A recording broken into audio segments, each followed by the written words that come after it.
De repente, pedaços de jornal ganham forma, cara e nome. Os bonecos desta oficina não são de pano, mas de luva. Hoje nós viemos mostrar para vocês uma turma bem animada. Eles fazem parte de uma oficina de teatro de luva e eles vão dar um alô, saudar a galera. Oi, tudo bem?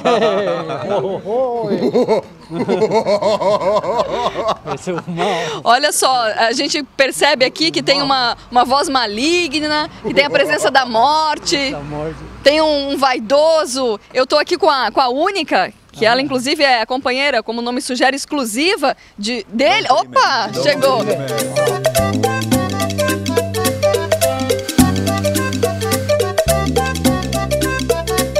Lucas veio de Fortaleza para desvendar os segredos desta arte.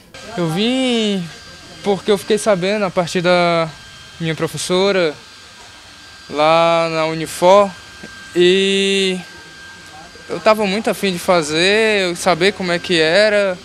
Aos poucos, a mistura de argila com papel é modelada pela ponta dos dedos. Primeiro a gente molda a cabeça fazendo com argila, depois a gente envolve com plástico e depois a gente começa a dar as camadas de papel, rasgando o papel, que se chama papelagem, isso.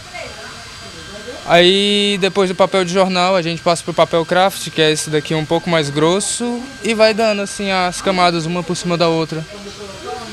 Umas 6 camadas mais ou menos para ficar legalzinho. Depois espera secar, corta ele no meio, tira a argila de dentro, cola as 2 bandas e faz de novo outra papelada para colar as 2 bandas, pronto. A professora de Lucas foi a responsável pela viagem até Itajaí. Ela aproveita o clima de estudo para falar sobre a origem desta técnica teatral. Essa foto é do Pulcinella, que é, assim, eu costumo dizer que a gente tem alguns primos nos países, né? Que dizem que veio do Pulcinella, esse primeiro boneco de luva, de rua, que surgiu a partir da comédia dell'arte, foi se transformando em boneco, vamos dizer assim. E a partir do Pulcinella na Itália, ele foi se espalhando e aí foi ganhando características próprias em cada lugar, né? Então a gente tem o Punch and Judy na Inglaterra, que tem uma característica, a gente tem o Casper, que é na Alemanha. Aqui no Brasil a gente tem a manifestação que se transformou no mamulengo, que é muito forte no Nordeste, que é esse boneco de luva, né, que a luva a gente fala é uma técnica, então se utiliza muito da luva, esses primos todos são em luva, e no nosso caso no mamulengo a gente tem algumas outras técnicas como o VAR e tudo, e eles têm características burlescas, a comicidade está presente. No Brasil nosso mamulengo tem música junto, eles guardam suas particularidades, suas características em comum, e essa foto que a gente viu é do Pulcinella, que seria, vamos dizer, de onde se pensa que é a origem deles todos. A gente tem o boneco de luva, que é esse que a gente veste, e é a partir da nossa mão que as pessoas comumente chamam de fantoche, mas que a gente não, que é da área, não utiliza porque foi muito utilizado pejorativamente, assim, como uma coisa menor, que não precisa estudar, não precisa entender. Então a gente tem o boneco de luva, a gente tem o boneco de manipulação direta, que é um boneco que você toca ele, que vem da origem japonesa, do bunraku ou do bunraku, dependendo de como fala.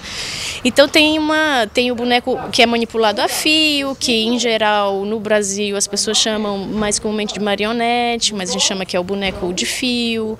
Então tem uma gama de possibilidades, dependendo do modo como você opera o boneco. Se você pega um boneco de fio, é mais delicado o gesto dele,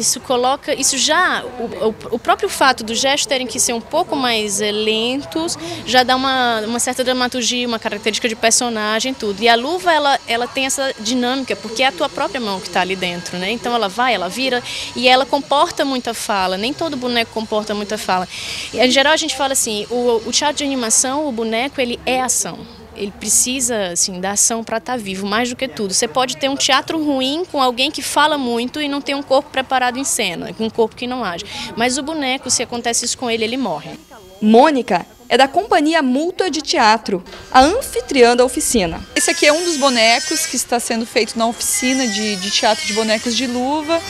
Ele vai ser um gato que faz parte do espetáculo que vai ser estreado ao final dessa oficina, ao final desse projeto. A gente tem um objetivo assim até um pouco ousado, que é de estar, ao final dessa oficina, estar cada um dos 10 participantes, 12 participantes, que a gente está com 2 a mais, terminar essa oficina com um boneco pronto e com todos os exercícios de manipulação feitos, para numa terceira etapa nós nos reunirmos novamente, essas mesmas 12 pessoas, e ensaiarmos 4 textos de Guaira Castilha, que é um dramaturgo argentino que escreve especificamente para essa técnica de bonecos, que é o boneco de luva, e a gente pretende estrear esse espetáculo e apresentá-lo em 10 locais de Itajaí.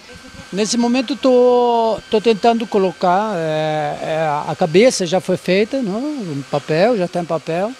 Esse é o personagem do Fernando Honorato, que é o mal. Esse aqui é o mal, isso vai ser muito mal.